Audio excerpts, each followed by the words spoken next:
కమలానంద భారతీ స్వామి వారు వచ్చే నెల నుండి భారీ యాత్రకి మహాపాదయాత్రకి రెడీ అవుతున్నారు.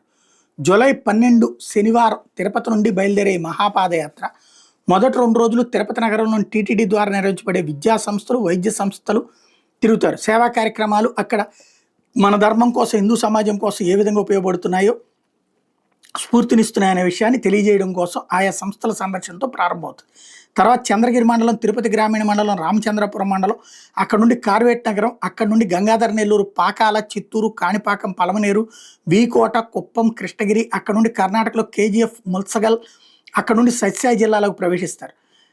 తర్వాత రోజున తిరుపతి, చిత్తూరు, సత్యసాయి తర్వాత అనంతపురం, కర్నూలు, నంద్యాల, కడప, రాయచోటి తిరిగి తిరుపతి ఇలాగా ఈ విధంగా మొదటి చరణంలో తిరుపతి నుండి తిరుపతికి పాదయాత్ర నిర్వహిస్తారు.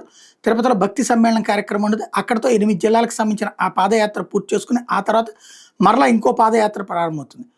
ఇప్పటి వరకు ఆయన అనుకుంటున్నటువంటి తల్పగిరి రంగనాథ స్వామి దేవాలయం కేంద్రంగా నెల్లూరు జిల్లా, మాలకొండ కేంద్రంగా ప్రకాశం జిల్లా, అలాగే కోటప్పకొండ కేంద్రంగా గుంటూరు జిల్లా, కనకదుర్గమ్మ దేవాలయం కేంద్రంగా కృష్ణా జిల్లా, ద్వారకా తిరుమల కేంద్రంగా పశ్చిమ గోదావరి జిల్లా, అలాగే అన్నవరం కేంద్రంగా తూర్పుగోదావరి, సింహాచలం కేంద్రంగా విశాఖపట్నం, బొబ్బిలి కేంద్రంగా విజయనగరం, అరసవెల్లి సూర్యనారాయణ స్వామి వారి దేవాలయం కేంద్రంగా శ్రీకాకుళం, ఒక్కొక్క దేవాలయం ప్రధానమైన దేవాలయాల్ని ఆ జిల్లాలో తీసుకుని ఆ జిల్లాలో ప్రతి జిల్లాలో ఒక్కొక్క జిల్లాలో కనీసం 30 రోజులు ఆ రకంగా పాదయాత్ర చేయాలని సంకల్పించారు. ఒక్కొక్కటి నెమ్మదిగా పూర్తి చేసుకుంటూ వెళ్ళాలన్నటువంటిది వారి నిర్ణయం అనమాట.